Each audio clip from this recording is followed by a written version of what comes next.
If you get me a rabbit, I know a brother nearby and I have a couple of coppers on me, and you should try having some fun. He is a chubby man and his nose is high like a pig's. But contrary to his appearance, he is a nice guy in general. Sigh, listen pig's feet. I talk to him like a child. Oi, don't call me pig's feet, call me by my name damn it. He exclaims in annoyance. But I pay mind to that. Okay, so listen here piggy.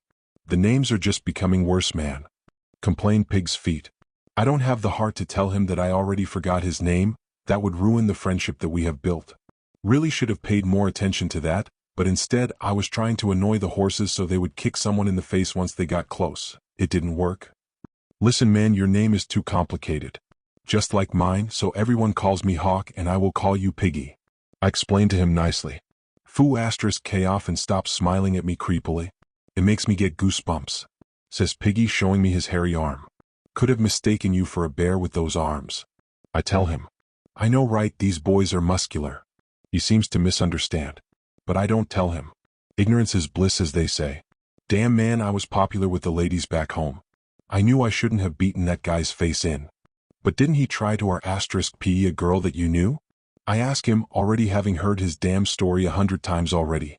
But I don't stop him from talking as he will then start telling about how starry-eyed the girl was after he defended her honor. I shouldn't break it to him that the girl will still probably get her pet in another day. Sadly, real life doesn't have a nice ending where one beats the bad guy, and they just kind of disappear. They will always come back with a couple more men, and just beat the living *t out of you. So as she was crying, tears running down her face, Piggy starts narrating his story. Of course tears were running down her face, you just told us she was crying. Shut the foo *k up Hawk, you always ruin this. Piggy is annoyed at this. Well, I have been pretty insistent on some petty things. Listen man, if you are gonna tell a story then say it right. I tell him, making my petty interference for fun seem more like I did it to teach Piggy. Also get thinner you fatso, I don't want to have to carry your ass if we go north of the wall. Now Hawk, that is your misunderstanding. Says Piggy, a smug smile on his face. My fat is the greatest of armor, it will keep me warm from the cold and blades will never be able to kill me. This isn't just because I ate too much, it is a strategy. You should put some meat on too as I will have to carry your ass through the snow if you suddenly pass out due to cold. Then you will wish you were as fat as me. Holy foo *k. Piggy. I look at him in surprise. You had your mouth yapping for so long I thought you wanted to suck my cock. Shut up you sword-swallowing skinny man. Just wait till we go to Castle Black, they haven't seen a woman in quite a while. You should be nice enough. Insinuates Piggy, a wide smile on his face. Man, I knew you were a sword swallower the moment I met you. I know I am irresistible even to men, but come on man, I thought you were only into male pigs. Piggy is about to insult me back when someone suddenly yells. Can you two just shut the *ck up? Nagging on and on about sword swallowing and other *t like that, if you don't stop I will cut your cocks and stuff them down your throats. I look towards the angry man who said this and I see that he also is a recruit like us. He has an Asian-like look with black hair and eyes and his body is small too. He must be some kind of thief as he is missing one hand and is too scrubby to be a warrior. Piggy then leans towards me and whispers. What the hell is wrong with him? I know right, what's his ass? Whispered back. A big cock. Snickers. Piggy coughed, trying to cover his laughter with a cough. I chuckle along and I see the Asian man looking at us hatefully. I wonder which side of the world did he come from? After all, even I have no idea where the Asia equivalent of this world is. I wonder what his name is? Whispers Piggy, and he is not being as quiet as he thinks since the Asian dude seems agitated at this. But Piggy doesn't know when to stop. His eyes look like that of a snake. Sigh, he seems like some foreign person, probably stole something, look at his hand. I explained to Piggy, but now I am also curious about this Asian man. I haven't heard about where the Asian people live in this world. I would like to know that, after all, it could be a whole new continent. Chapter 51. Chapter 51. First Scouting Mission. Oliver looks at both the man now that is known as Piggy and the Asian-looking man who he has started calling Snake. The three of them had now joined the Night's Watch for 3 weeks, and all of them had just been training, and Snake, who had one of his hands missing, put a dagger in place of his hand. Oliver now too has started being called from Nameless to Hawk due to his godly archery. He could shoot bullseye from any distance. As long as the bow could reach it, he would hit the target. Even the commander was impressed by this, and when Hawk, Oliver, asked him for Piggy and Snake to be in his team, he accepted. Ugh, I can't believe you foo *cur. complains Piggy as he is on the ground. I have started getting thinner here. I have two things in this world, my balls and my fat. I am not willing to lose either of them. Hawk looks at him with a disappointed look on his face. They had been sparring on Hawk's insistence, and due to him being who he is, Hawk won easily. Hey man, I am just preparing you for the soon-to-come expedition, explained Hawk for the dozenth time. I'm not here to make you feel bad, but you know, you kinda suck at using a sword. Yeah, maybe you know how to use swords so good because you swallow them too. Piggy chuckles at his own joke. Bam. Hawk kicks him in the head for that. Oi, stop foo asterisk king around. Sigh, this life is so troublesome, complains Piggy. I wish I was born as some super wealth, so then the biggest worry in life would be how to spend generations of wealth in just one lifetime. Ha. Hawk crouches down and smiles at him. Don't worry, I will complete your wish. Piggy looks at him confused at first but then smiles. Nah, no need to trouble yourself with that. Don't worry, I won't die in this expedition, claims Hawk. You should know just how strong I am, so I will be able to complete your wish. Hawk MC, POV. Being called Hawk became as familiar as water almost instantly. I need to get used to the changing of names as I go from one life to the other now. Also, I have one mission for coming to this place. I have already done everything that I have needed to do, so even if this body dies, it doesn't matter. So while I train Piggy, I act like I didn't notice a three-eyed raven staring at me from atop a tower. This place is as dangerous as it could be. I am too close to my target. He is more familiar with this place than me, so he mustn't know what I am planning to do. 2 days later, and a group of around 10 people assembled. I am a part of it, so is Snake and Piggy. I am the leader of the team. I paid some people high in the high spots a lot of silver for this. Of course, the commander was out of the question, but others can easily be bribed. There is no problem money can't solve, and if there is one, it just means that you haven't thrown enough money at it or haven't thrown it the right way. I have a vial of wildfire close to my cock. I don't think I should keep it there, but I don't know any other good place to hide it from the eyes of the others. Also, I made it before coming here since the ingredients to make it are not able to be found so far north, so I had to get a pre-made one. My hawk has been scouting before us and has seen that a dozen or so wildlings have been tailing us for a while. Damn, this is bad. I don't care if some or all of the people with me die. But would I be able to go where I want to without their help? I have magic and am ready to give away all of the lifespans in this body to go through, but one good arrow to the head will kill. I am not invincible. 10 good men used to fighting in the snow could kill me in an ambush. I should have brought some dynamites, but I don't know where I could even hide those. Still, I have command over these men, so I give the order. Split up, we are being followed. Everyone else is confused at this, but I signal them to not turn around. Don't turn around, trust in my eyesight for this one. You wouldn't be able to see them anyway. Everyone nervously nodded, even the veterans. This isn't a game in which they can get alive, they either win or die, so everyone is afraid of death, except me. So I look at them all and pick the ones who I know can fight well. Leaving Piggy and the rest walk forward. You walk forward at a slower pace till you have now and stop it around that hill. We will ambush these barbarian **curs, so don't worry. Anyone tries to do something stupid like running away, I will personally cut off his balls and stuff them down his throat. Am I understood? Yes. Everyone answers in unison. Immediately the men that I have chosen cut off from the rest separate from the group and come with me. I take out my longbow and smirk. This bad boy has been made especially for me. It can fire up to a 180 m distance. I see the wildlings approach at about 100 m distance. My hawk goes a little low to see how many there are, and it is exactly 38 of them. I currently have 72 arrows available, from both my quiver and those of the men currently with me. Fwish, fwish, fwish, fwish. I shoot 12 arrows before the first one can even hit the ground. Pow, pow, pow.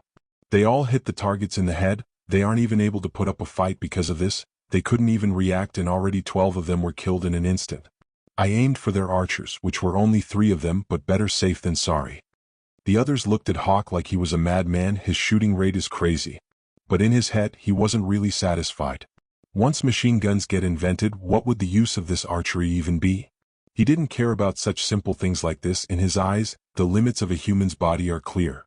They can't outswim a speedboat, outrun a car, fly faster than a plane. Technology is the right way to do things. It is humanity's final evolution. Contemplates Hawk, wanting to bring this world to the modern ages as fast as he can. That way he can start enjoying the good modern life. As he contemplates this, the wildlings run toward them and the men pull out their weapons ready for a fight, but he is calm. He nonchalantly pulls another 8 arrows and shoots them in rapid fire. His shoulder muscles start to feel the burn a little, but that is nothing new to him. One of the arrows is blocked by the wildling's axe, while the others all hit their targets on the throat, head, or heart. There were only 19 wildlings left, and they were against 10 men. A very clear advantage, but they were still over 70 m away from Hawk and his crew. The heavy snow wasn't making it easier to move, plus the snow falling from the sky wasn't making it easier to see the arrows coming either. Usually this should block someone's vision, but not Hawk's. He can see a frog from kilometers away with his hawk vision. So in the end, with all this, the wildlings finally come to their senses and turn around to run away. Seeing that even at best, by the time they reach the crows, Night's Watchmen, they wouldn't be able to do anything to them. So in a panic, they turned around only to get shot in the back as they did so. Hawk takes a deep breath at this. White vapor forms in front of his face as he smiles. Seems like they are all down. Yes, this is what he had wanted. This is why he spent decades on archery, a skill that would become useless later on. To him, this is better than being as good as Arthur Dane with a sword. He was considered the best swordsman to ever live, but even he couldn't take over 40 men in such a short time as Hawk did. And if Arthur was here to fight so many wildlings on his own, then only death would be waiting for him. Archery is different. As long as one has arrows, they can take out any enemy, especially Hawk with his perfect shot that never misses. Daenerys Targaryen could come atop her dragons and he wouldn't be worried one bit, as just one arrow on her pretty face will bring the girl smashing to the ground. Three-eyed raven, I am coming for you, resolutes Hawk, as he glances at a three-eyed raven flying above him. But the raven also didn't notice the hawk that was flying above it. The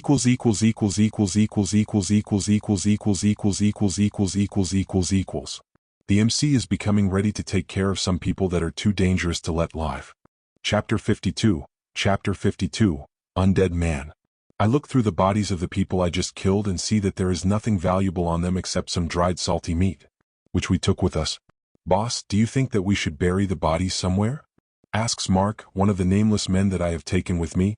He has a beak-like nose and a scar that runs atop of his head, leaving a clear line on his dark hair. He is half decent with a sword, and that is all there is about him. Burn them. I give the order, but the man is confused at this. How? We don't have anything flammable in here, wonders the man. I look at him and shake my head. I will burn them. I have a certain thing that I bought from King's Landing. I take out the small vial of wildfire in my pants and order the men to gather the bodies. I drop a couple of small drops on the bodies and light a small rope candle, throwing it at the wildfire drops. Foam. Immediately the bodies catch on fire and start burning. This sh*T is good. A couple of kegs of this can burn down a castle. But that is too barbaric of a way to use it. It's better to use it to attack the foundation of the castle. That way, even with just the small vial that I have in me, I could destroy a castle. Let's go, I order my men. Some of them seem perturbed by what I just did. Hey, don't worry, I know how to make this because I used to be an alchemist.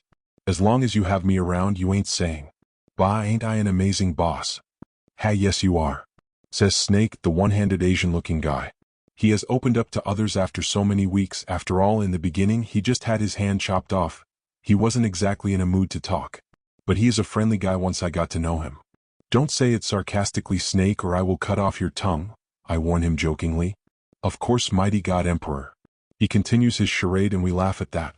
The crew's morale is high. We defeated a troop over 4 times our number. Well, I did, but small details don't matter and everyone is happy about this. Anyway, we gotta keep walking, I tell them, knowing that staying too long in one place in enemy territory isn't good. We spend a whole day walking and I gotta say, it's quite exhausting. We all had to stop after hunting some bear and eating it. The journey wasn't as bad as it could have been. We could have met wildlings, or other, much more dangerous creatures. When night came around, it was a constant watch of 15 sleeping while the other 5 are awake keeping watch, with intervals changing every 2 hours. That is when it suddenly starts snowing heavily. I immediately woke up, everyone did. A chill instantly settled over my heart and I wake up my sleeping hawk who has been following us and have it look through its eyes. Instantly it can spot 15 White Walkers. This is one of the worst-case scenarios that can happen.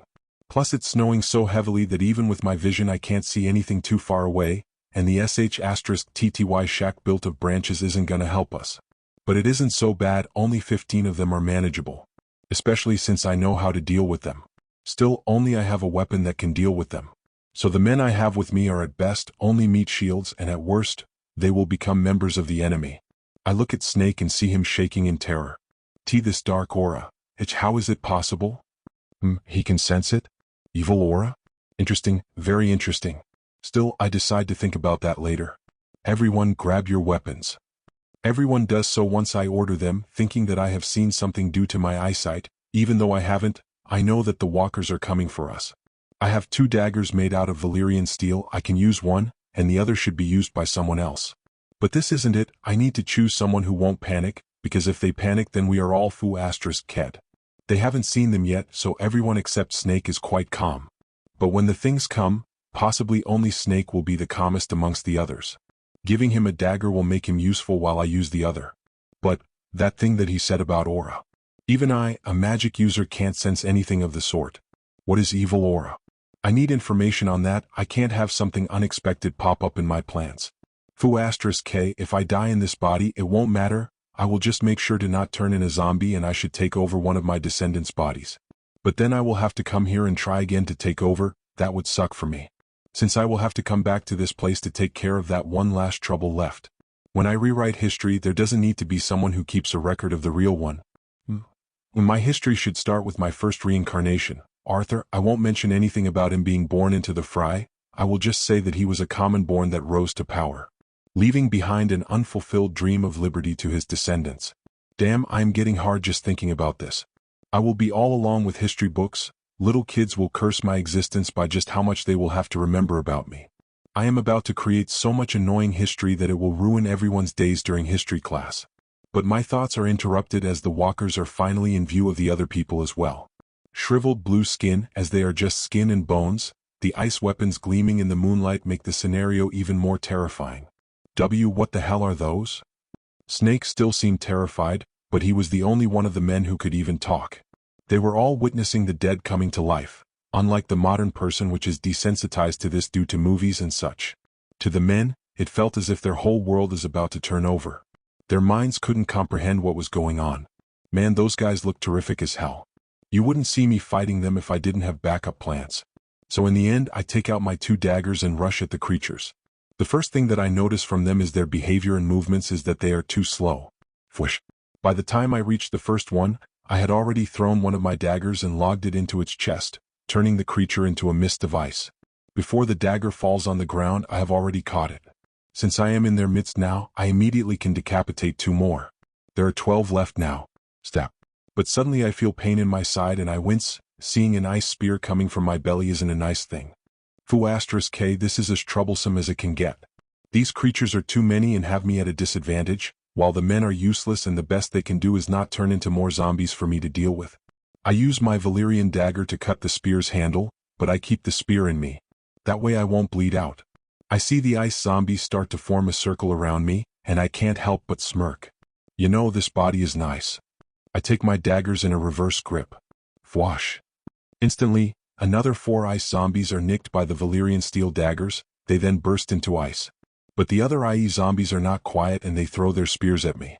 But that is when I see that I would die. I decided to use magic. Snow barrier. Fwash. The snow around me moves like it has a mind of its own and forms a tornado around me. Due to the youth of this body, I don't even feel the strain on the lifespan. The ice zombies thought it smart to throw their spears since I wouldn't be able to dodge, but now I block them and they have lost their weapons. I smile at that as I immediately take this confusion of theirs in stride and just cut them all slightly with my daggers, having them all burst into ice. A monster, is what one of the men said while he looked at me. Chapter 53, Blood Emperor. Monster. One of the men calls me out. Fuck them, I just got stabbed and this is what they say. Shitty people all around. Damn, I am angry due to the pain of being stabbed. I must calm down now. That way I can make the best logical conclusion. I must finish my mission in this body. I can't ruin everything due to my emotions. I must control them. That is when a deathly calmness settles over my body. There is no need to be mad at soon-to-be dead men. There is no use at that. I can use these emotions though. Guys, the fuck you, I just got stabbed and that is all you fucks care about. I act like I am angry, trying to make myself seem weak. This way they shouldn't fear the unknown, so to say. But they all have their weapons out and pointed at me. Stop there, monster. Yells out Snake. Oh, you bastard, I'm gonna rip your guts out as soon as I get the chance. But I keep a calm demeanor at this since I need to. That is when my hawk flies above their heads, they don't notice anything, even as my lovely bird drops a bomb full of invisible knockout gas. The hell is that smell? Asks Snake, looking around. But in the end, he looks at me again. I don't show any emotion except nervousness, which I should be feeling since I need to appear weak in front of them. It doesn't take long for them to start dropping on the ground like flies. Fuck. Piggy swears as he is the last to fall. His big size needed to inhale a little more to knock his ass out. Damn them, after all their talk, they made me waste one of my secret weapons to deal with living beings. Sadly, poison doesn't work against night walkers, so I am stuck there. Also, I wasn't good enough to know how to make some gunpowder or chemical weapons. I could use my hawk as a plane to drop down chemical weapons. How unfair life is. If only I was a chemist or something similar in my first life, I would have dominated this world. Still, I go towards the unconscious bodies and put them in a hexagon formation, slit their wrists and start the ritual, muttering the spell under my breath. I had left the Asian guy outside of it though, since I have some questions for him. Immediately the bodies start spasming and get up. They open their eyes, which are blood red, and their backs are slouched like an old man, drool coming out of their mouths too. They were no longer the men that I knew. Set up a tent, I order them, and immediately they start following my orders sluggishly. Well, they were made as zombies for combat, so yeah. I got this little spell from the tomb of the Blood Emperor that used to live in Westros thousands of years ago. He is someone considered as one of the top magic users in history, and unlike now, back then magic was really developed. The Blood Emperor was still the best magic user of his time. Sadly now it is not even a quarter of what it used to be. It just means that magic is getting outdated and people are figuring out how to do things more efficiently. I wanted to try being a good guy for one, it was quite fun. But sadly that didn't work for me. Maybe next time? After this I will again try to be a good person, since then I hopefully won't have a three-eyed bird looking at me from an unknown place.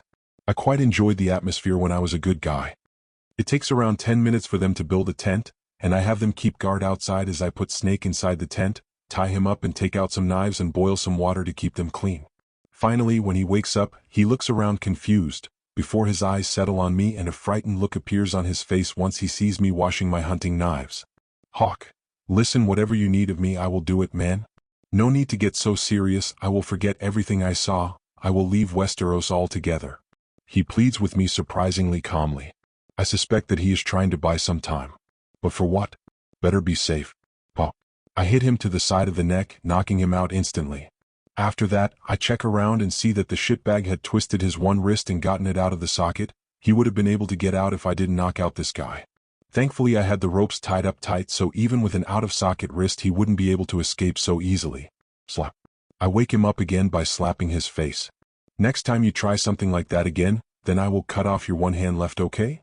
I can't cut his hand yet because he might lose hope in life. After all, in a medieval time with no hands, it doesn't spell good for anyone. So he gotta have that hope that getting out of this alive is actually worth it. Understand? I ask while slapping him again. Why yeah, he uttered. I nod at that and take a knife, pointing it at his penis. Okay, now we will start talking. Tell me about the aura that you were talking about. Before you answer, think if it is worth lying to me about this. Well, it is more of a breathing method, and it is a saying in my country to dash. Fwish. I slash his throat, blood starts seeping out instantly, the life drained out of him. I don't have the time for his bullshit lies right now. I am in a hurry here. We'll have to figure this out later then. I go outside of the tent and order my zombies. Let's get out of here, follow me. 18 hours pass as I brave through the snow. Even during storms I try to make some ground. The zombies can walk without getting tired anyway, so I have some of them carry me most of the time. Though since it isn't combat, they aren't as fast. Suddenly I get a notification from my hawk that a bear is charging us from the east. Zombies, go rip it apart. Immediately as I say that, all the zombies turn towards the bear and get on their fours. Growl.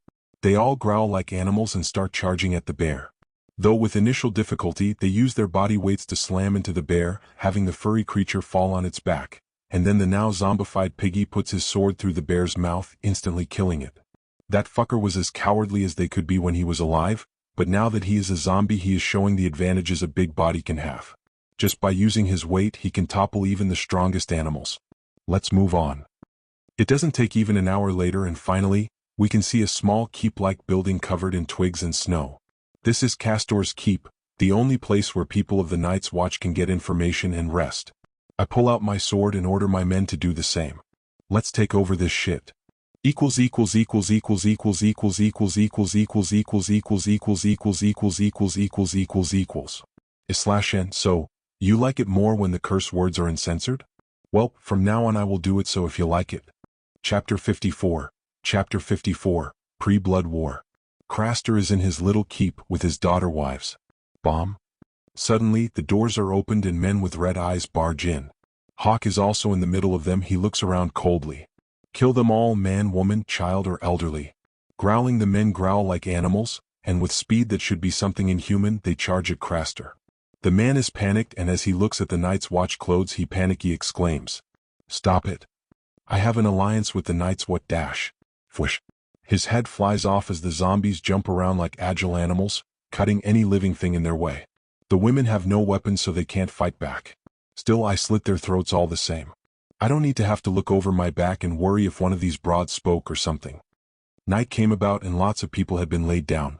Today was a full moon, perfect to restore my life fire. There were many sacrifices today, amongst them children and virgins, so that only was even more beneficial in the ritual. A hexagon symbol is drawn on the ground from their blood as their bodies are piled up in the middle of it. With that I do a couple of hand signs and mutter a curse under my breath.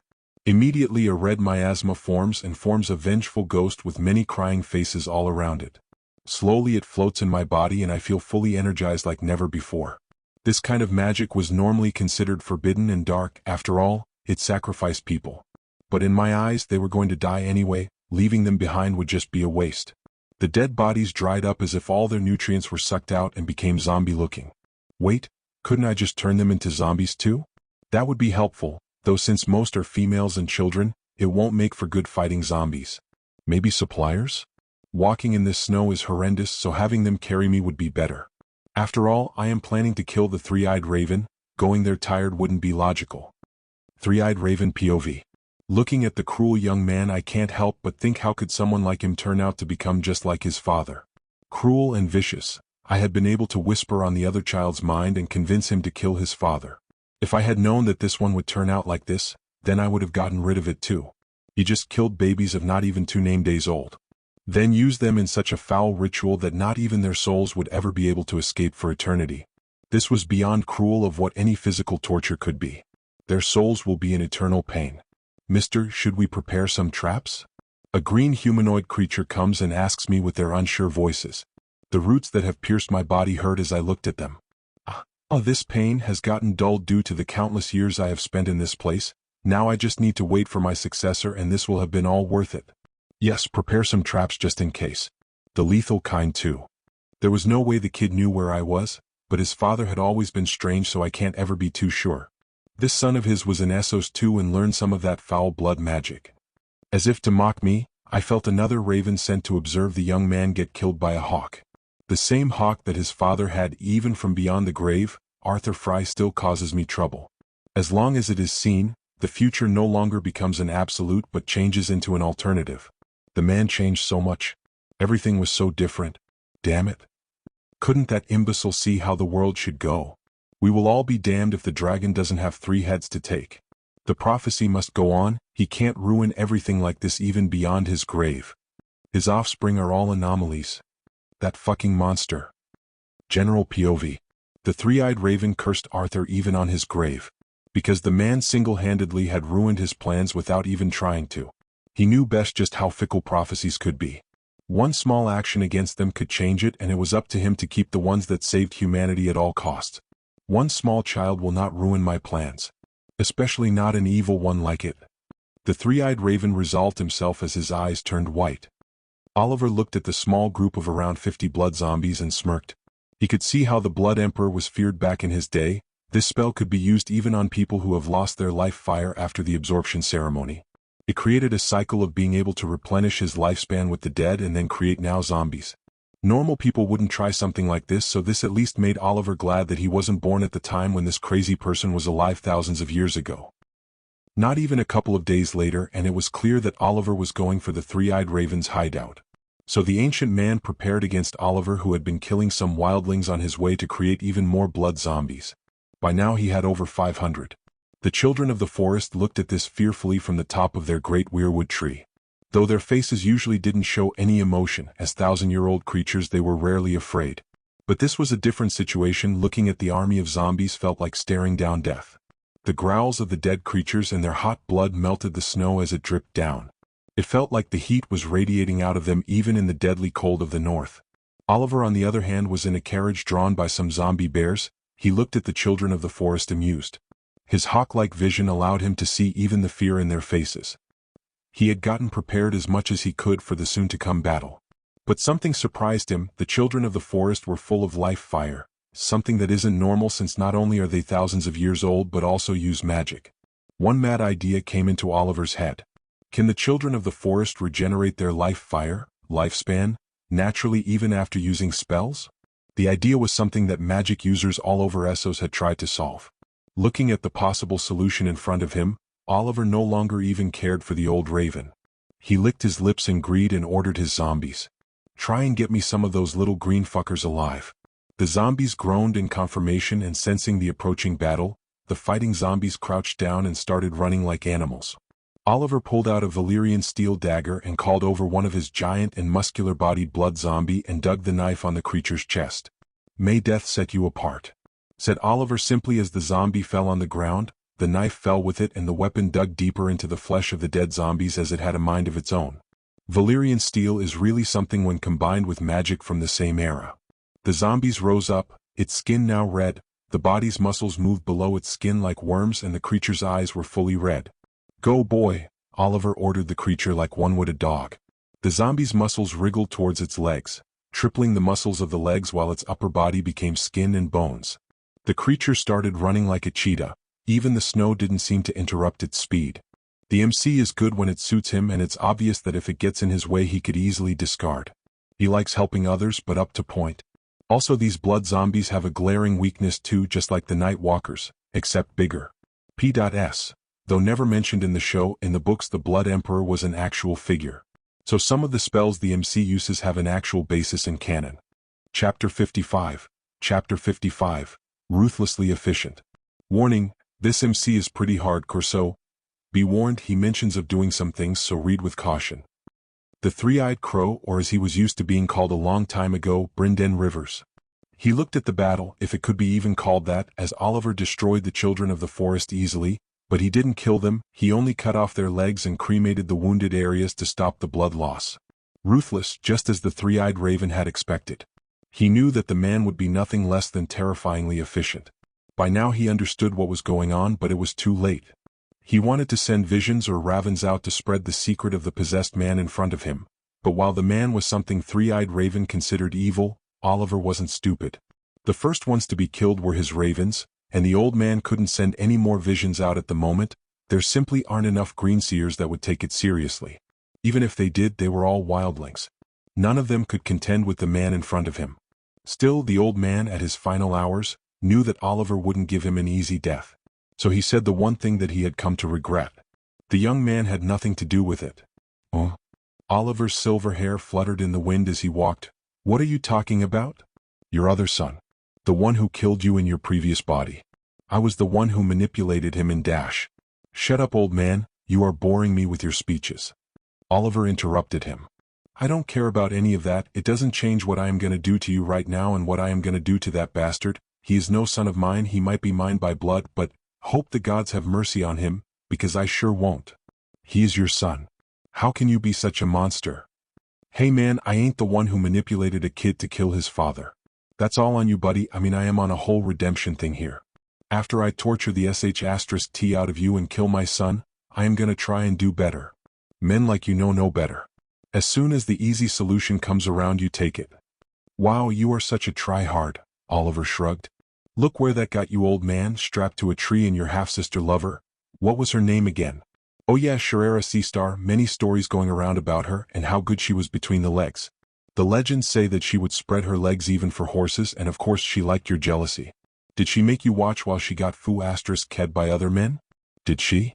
The old man gritted his teeth at that. How this man knew about this he had no idea, but the way he spoke showed just how elusive he could be. "Come on now, I can't even torture you for information before knowing this. What if you die accidentally? I will spend my life always wondering if Sharera Seastar was into some kinky stuff."